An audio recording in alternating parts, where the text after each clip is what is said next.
Having some great interactions this morning. So Alassane Suhini, Member of Parliament for Tamale North, is here. Alassane, good morning to you. Good morning, Roland. Yeah, Alassane likes accusing me that I don't give him enough time. Today, Charlie, we'll make the time. Well, we'll see. Hey, referee. And then we have the Reverend John in Team Fordjour. He's a Member of Parliament for Asin South. Been a long time. It's been a happy new year to you, my brother. Many happy returns, yeah, Roland. Great. And how have you been? Yeah, by the grace of God, everything is really going well. I love that. You're a reverend, right? Absolutely. Great. And let's start on the news with Sammy Gyamfi. Of course, before the initial comments. Let me ask you, just in a minute, what if you have to describe what took place yesterday, just in a minute? Needless provocation, needless attempt to raise the political temperature, and needless attempt to distract the opposition. You may not have noticed, but the chairman of the party, Honorable Ampofo, had to also come from court to join Sammy Gyamfi, and the court's action also against him had to do with that needless, propaganda around a tape that he was threatening to cause harm and all kinds of things. So you wonder why people who have been given the mandate to govern and to make lives better will waste their time on such needless things. Well, more comments coming up. Just in a sentence, what transpired yesterday? What's your opinion on it? We live in a country that upholds the rule of law, and so any attempt to want to politicize any simple act that is criminal, that the police determines as criminal and files charges to that effect, doesn't have to be met with politics. The charges were meted out, and the police communications department rightly communicated the grounds on which the arrest was made. So whether a politician or an ordinary citizen, gets involved in an act that is found to be criminal, the first and foremost, the person is a citizen that ought to go by the laws of the land, whether president, whether minister, whether political activist, whether farmer, whether engineer, whether student, whatsoever occupation that you are, you ought to go by the laws of the land. And possession forged documents and publishing same with the intent of causing fear and panic is a very serious offense. And so it remains a charge for now. The police will go through the necessary investigations, and the outcome will be transparent for all to see. So let us avoid, bringing elements of politics whenever the security services are doing their lawful duty. And straight away, that's where we do a recap of all the events that transpired yesterday in this regard.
Well, we couldn't hear the sound on the tape there, but subsequently, we all do know what transpired, but this is where we are currently.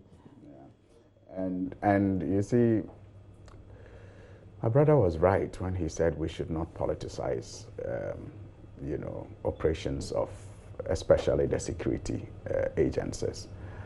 It will not be politicized if they take their work more seriously than wearing pajamas, on videos. I think that's that's needless. That's needless. It will not be politicized that's if needless. they take their work seriously and get off the wearing of pajamas on videos.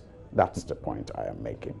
And you see, when the police institution allow themselves to be used by politicians, it becomes very difficult for you to,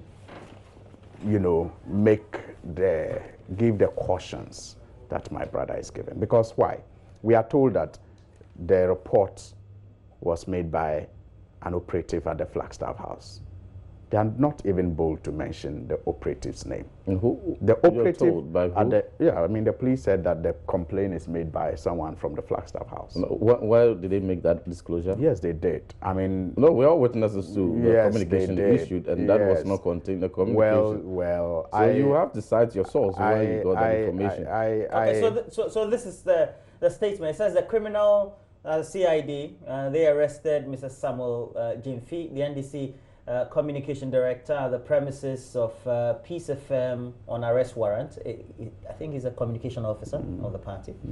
He was cautioned on the offenses of possession of forged documents and the publication of false news with intent to cause fear and alarm contrary to sections 166 and 208 of the Criminal and Offences Act 1960 at 29 respectively. He has been granted bail to 2 sureties to be reporting once every week at the CID headquarters. Meanwhile, investigations continue. And this signed by Ms. Juliana Obing, Deputy Superintendent of Police, Head Public Affairs, and also CID. But we also do know that Mr. Tamaklo, who is a legal practitioner, also part of the team, said that they made some inquiries with the police, and he said this on public record. And they said it's the executive secretary to the president, Nana Santibediyetu, who made the complaint. That's the point I'm making. The complainant at first we're told was from the Flagstaff House. Further probing is what revealed that it was the secretary to the president, who is a politician. You understand? And the action is against a politician, which, with all intents and purposes, is needless. Because you see, I'm not saying if a politician commits a crime and it is obvious that it's a crime, you should not, you should by all means, politicize whatever trial or investigation is around a person. But in this particular case, we are saying that, there's really no need for what is going on. Look at the tension, the needless tension that it is generating. The police themselves in their statement, Roland, you'll notice, has made a wrong reference because Sammy Gyamfi is not our communications director. How can a body that cannot even get the title of a man right conduct an investigation that you will find credible? The man is not a communications director. He is a communication officer of the NDC. And then that simple fact you can't even establish in your statement. How then can you be trusted to carry out any credible investigation as far as this matter is concerned? And my brother said that he had been charged. The statement again clearly says that he wasn't charged. He was just cautioned and that they are still going on with investigation. So why did you create this unnecessary scene yesterday by Rambo style, I will say, arresting him at a radio station after he had just finished a show, take him there, only to caution him without charges and saying you are still doing investigations? If you were not ready to prefer charges, why arrest him in that, dramatic manner that you did? If it is not just intended to, like I said, create unnecessary tension, political tension in this country, and also distract the NDC. But we are solid, we are focused, and we are determined to ensure that we will continue to expose all the weaknesses that this government is noted for, and also resist the attempt to compile that fraudulent voter register, which we have already been told by the majority leader that no political party in this country will win an election after the compilation of that register except the NPP. So the evidence of the fraudulent, yes, on record, at the NPP, I think it was a conference at the trade fair. You're not even sure your At source. the trade fair. At the trade fair. He said, cautious. You need at to be the cautious. trade fair. I mean, utterances that you put in the mouth of people who are not in the studio. He said that, look, you check your records. At trade fair. If he said anything, then he quote him and quote him accurately. No, it's not speculated. He said the NDC will never win an election. You do not misquote. He said the NDC will not win an election. You do not misquote him. It's reported widely. Give him the time to talk. I don't think it will be fair. Yeah, it's reported widely that he said so. And so the evidence of the intention to compile a fraudulent, voter register is in statements such as those ones, and the conduct of some of the officers that point to a collaboration between the EC and the NPP to do this register. We'll remain focused, and we will continue to, resist the attempt to compile that needless register, and also we will continue to expose all the weaknesses and the corruption, the nepotism, and the stealing, naked stealing that we witness daily. Yeah, to start with, when my colleague, Honorable Sahini, makes the remark that there are some sections of the security that seem to be politicizing the operation, I do not agree. But one may be tempted to incline to what he's saying, owing to the fact that a very senior police officer just resigns, and the next day he's a parliamentary candidate of NDC in the constituency where Honorable Ileche is the current member of parliament. That goes to raise a very strong eyebrow. A senior police officer just resigns, and the next moment he is the parliamentary candidate of the NDC. Because before one will become a parliamentary candidate of a party, there ought to be years of activism, whether behind the scenes or in the front line. So based on the facts in his own backyard and what we have all come to light for us to see, perhaps he's making conclusions based on the goings on in his backyard. But again, we must desist from attempts to politicize every action of the police. The police is not the police of the NPP. They are not NPP police service. They are not NDC police service. Neither are they CPP police service. They are Ghana police service. And so if a citizen gets involved in an act that a complaint is filed and is prima facie for the police to be concerned enough to take an action, we should not hurry to bastardize, or so to speak, to criticize and attack the police for conducting their lawful duty. And for all the supporters who have in their own rights to mobilize support in solidarity of any of their activists, the caution is, if you, the ordinary supporter, were involved in a criminal act, which politician was going to do that for you? So we must be very cautious and advise people that are leading various activism that you must do that within your lawful duty, within the remits of the law. We live in the society that has the freedom of expression.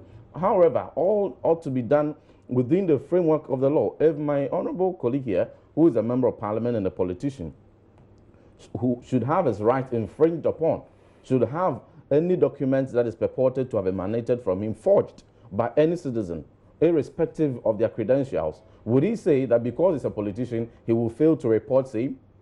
He wouldn't say so. He would report. If he's persuaded that any citizen, irrespective of their political affiliation or occupation or whatever credentials they have, is misrepresenting them, is actually possessing a forged document that is purported to be emanating from his office, he wouldn't sit unconcerned and go unreported. He would take the necessary action. So let us avoid, these political sentiments and be circumspect in the way that we comment on the actions of the police and the exercise of one's rights. We have human rights that needs to be exercised, and every individual has the right to seek redress where they see that their rights have been infringed upon. Well, we have on the even line, including the suspects. We do have on the line the Director of Communications, Kakri Samwa, who is also a legal practitioner for the NDC.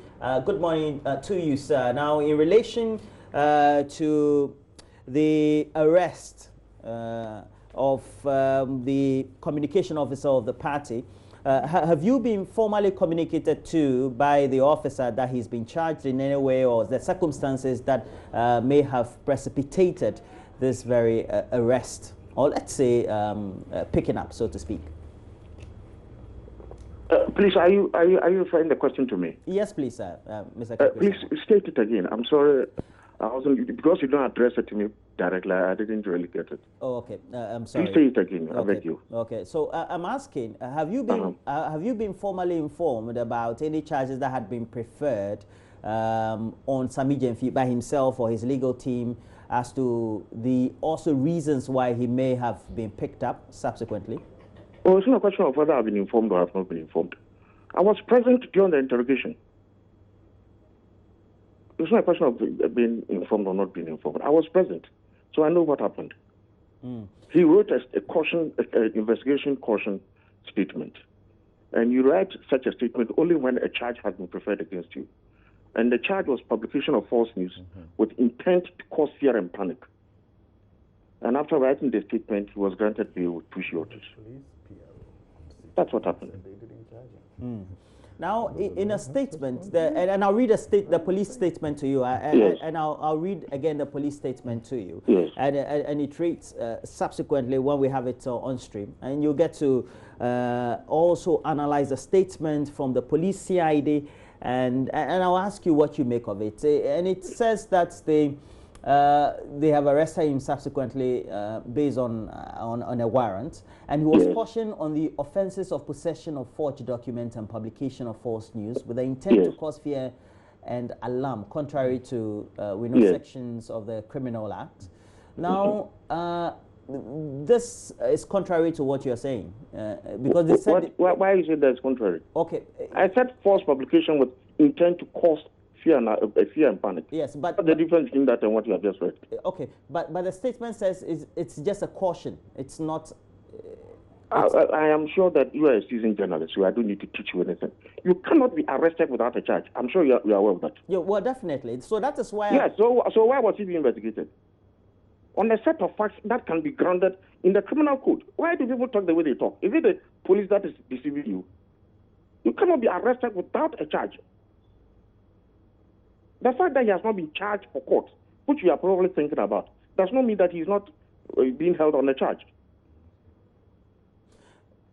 How does this, in a way, fly in the face of free speech and actions that could be taken? Answer that one is that is a bigger picture, which I am glad that you, as a journalist, you are asking.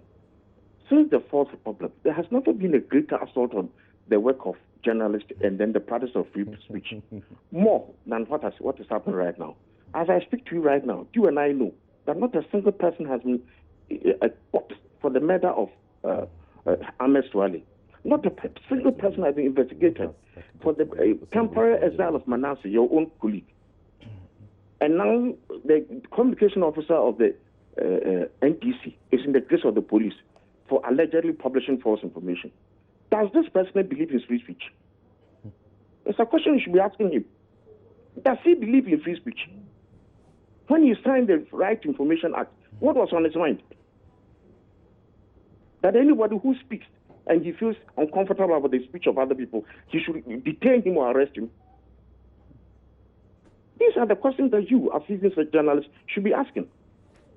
It's even more terrible that the police is doing what they are doing, because they have been sued in the High Court regarding the same matters.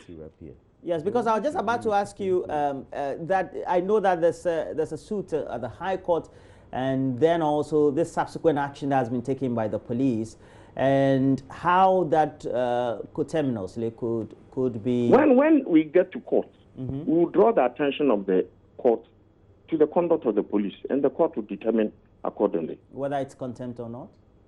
In my opinion, it is contempt, but that is my opinion. It is the court that determines these matters.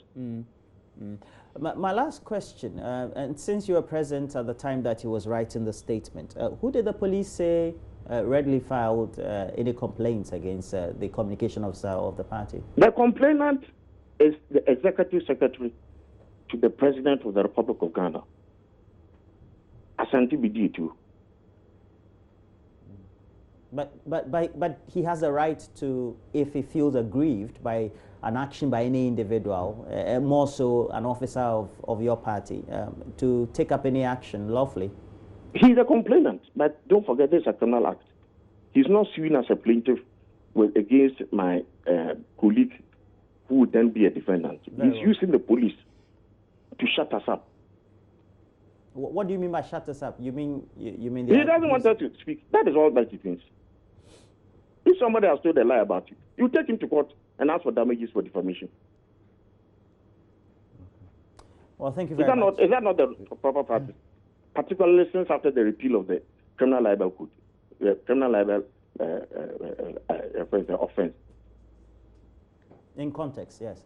Well, thank you very much. Roland, Mr. Kakri Samoa is the communication director of the NDC. He's also a legal practitioner. And what did you want to say? But Roland, I must foremost register a very strong displeasure. I mean, at even the act of inviting in a communication director of the NDC into a discussion at a time when NDC is ably represented by no less a person than a member of parliament, who is ably vested with every information to contribute. I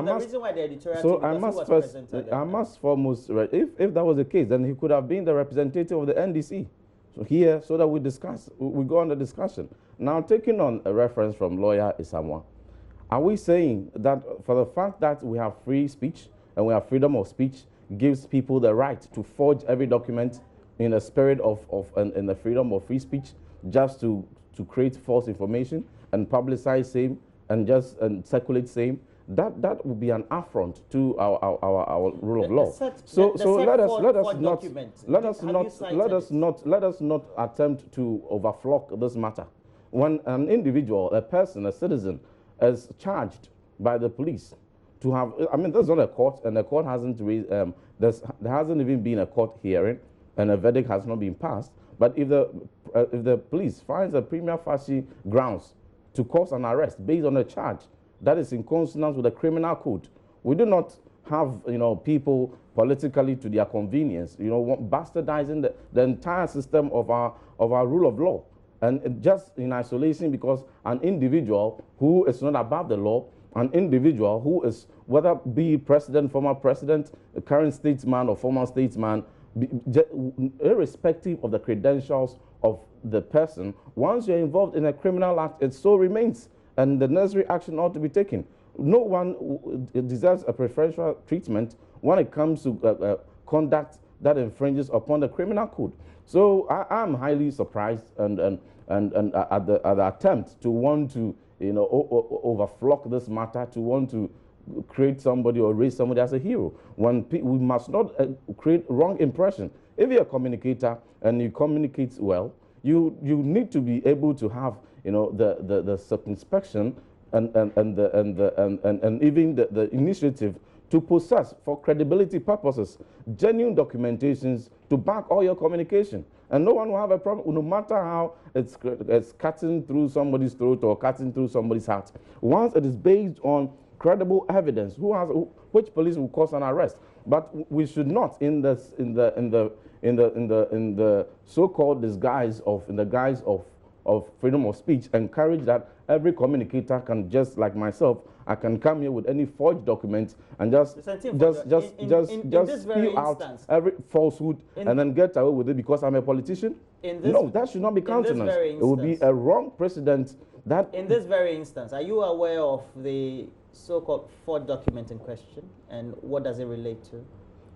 We are talking about a charge that based on which a police has caused an arrest. I am saying that. Yeah, so we are making discussions in reference to the police publication. That is why we are here. And I'm saying that, are you aware of the forged document? We are talking about a source document that you rightly displayed on your screen a while ago, which we are making comment to. I'm speaking to that charge. Reference the Deputy Superintendent of Police, Head of Public Affairs at the CID, and the charges contained and the grounds on which that arrest was made. That is what we are speaking to. And I'm saying, if that statement is something to go by, we should not want to create that wrong precedent that you are a politician, and just simply for the fact that you're a politician, you have the right to forge any document, go on any media at all, and just spread falsehood, and you should be protected from arrest, because when you are arrested, there will be supporters that will come and there will be criticism on the government. No,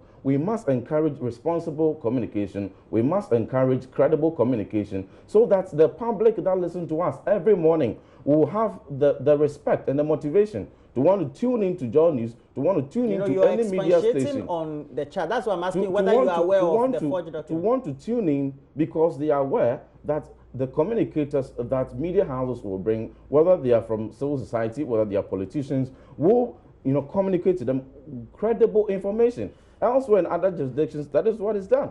This is not the only country where communicators and politicians communicate, but everyone goes in with a genuine documentation, and where it's found as otherwise, the necessary law takes its course. So when the law is taking its course, that is what we should support, and not attempt to play, isolate and individual and political sentiments and bastardizing and bringing erroneous matters that do not relate to this matter. Roland, I find it very ironic. You find what? The whole discussion very ironic when people who hold Wontumi and Kennedy Ajapong in high esteem in terms of their communication prowess begin to caution others to be responsible in communication. I really find it quite ironic. Again, I think you must commend the NDC for being very tolerant and patient of some of your editorial discretions as a news house. Because I can count, I can't even count, countless number of times where you have had, discussions and called in people or even empaneled people that my parties sometimes have had problems with, but really we still, cooperate without, raising the tempo to the attempt that my brother is making just because you called an eyewitness. Well, but an eyewitness to please, don't do that. Don't do that. Be honorable. Be honorable. Be honorable. When you're talking, I was just quiet. So just be honorable. That is not be honorable. Be honorable. So I find it quite interesting that they can tolerate what you have dished to us so many times. But it is still in the light of what the NDC stands for. Open-mindedness. Now, I have made the point that you cannot eschew politics from what is going on because the charges are simply trumped up. And that is why I like the question you posed to my honorable colleague here about whether he has details to the so-called fabrication. Exactly, because he is proceeding as if we have been told the particular. I'm not proceeding as so. Please, allow me, please. Words in my mouth. He's proceeding as if to the statement issue. He's proceeding. That's what we're commenting on. Very well. He's proceeding as if we are all privy to the particular charge, the particular forged document, and the particular publication. And so he concludes that because of that publication, because of that, please, will you behave yourself? That is not. No, that is not. Will you behave yourself? I haven't concluded anything. So I'm right in the studio. So why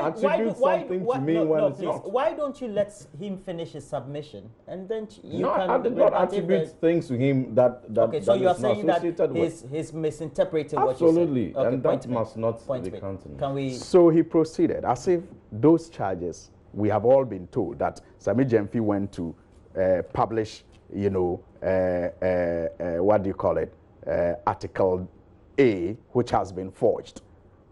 And so, based on that, we must not say he should not be investigated or taken through the criminal charges. When we all do not even know what this, so-called charge is all about. And I have made the point that in the face of our security in pajamas, I cannot trust what this security is doing. I think it's a very favorite. I've made that point. You want to mention in the face of our security in pajamas, I cannot trust what they are doing. Look, the police officer who spoke to the media yesterday after Sammy Gyamfi was granted bail said on another network, and I quote, Sammy Gyamfi has been granted bail with 2 sureties. As we speak, he has not been charged. He has only been cautioned. He is still under investigations. He is on police inquiry bail. So once we are through with that, he may be charged and then processed for court. Unquote. But like your discussion with Kakra Samoa revealed, on what basis do you take a caution statement from a suspect when you claim to have not charged such a person? Is that policing? Is that police work that you are doing? Or politics? But you also heard then again, conceding. He was then again, and he's helping you because will you let him conduct himself appropriately? He rightly submitted that based on a charge, he was cautioned. Then again, I have told you consistently. Then I don't think that when I'm you were making the surprised. point. No, I'm surprised that then again, you have the whole police service. Upheld. Apart from this, you know, what you can call not normal in police practice, you have the whole police service issue a statement on this matter and get the subject designation wrong. A subject you are investigating, you don't even know his proper title. And you issue a statement, refer to him as communications director of the NDC. So those are some of the reasons why I say that with a security service like the one we have in pajamas, one cannot trust whatever they do. They must concentrate and ensure. And I feel sorry for the professionals among them, because I know they are pained by what is going on. And I think they must rise up and ensure that they get the police to focus on what is important, so that we can go through this election that I am very convinced will rescue this country in 2020 without this, you know, tension that, you know, some of them miscreants in the service are trying to, you know, create even before the glaring we get to the contradiction of the elections. 2 NDC representatives here on whether he was charged before he was cautioned or he was cautioned without the charge is very conspicuous. And that's what you have when you have 2 NDC representatives. The Kakre Samoa rightly said that he was there, and then based on the charge the police had charged him, he was cautioned.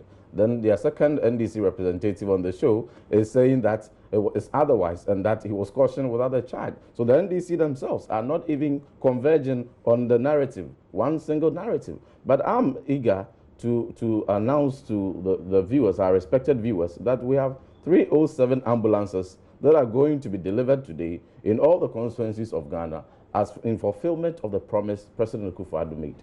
I'm eager to hear that. Just a correction. I quoted what the police said. I didn't say Sammy Gyamfi was not came to charged. discuss only one issue. So respectfully, so perhaps if you didn't do that needless and wrong interjection, then I wouldn't have come in. I never said that Sammy Gyamfi was not charged. I said the police officer who spoke yesterday to the media after the event said Sammy Gyamfi was not charged. But we all know the police practice that you cannot be writing a caution statement when you have not been charged. Respectfully. Please, I'm the moderator.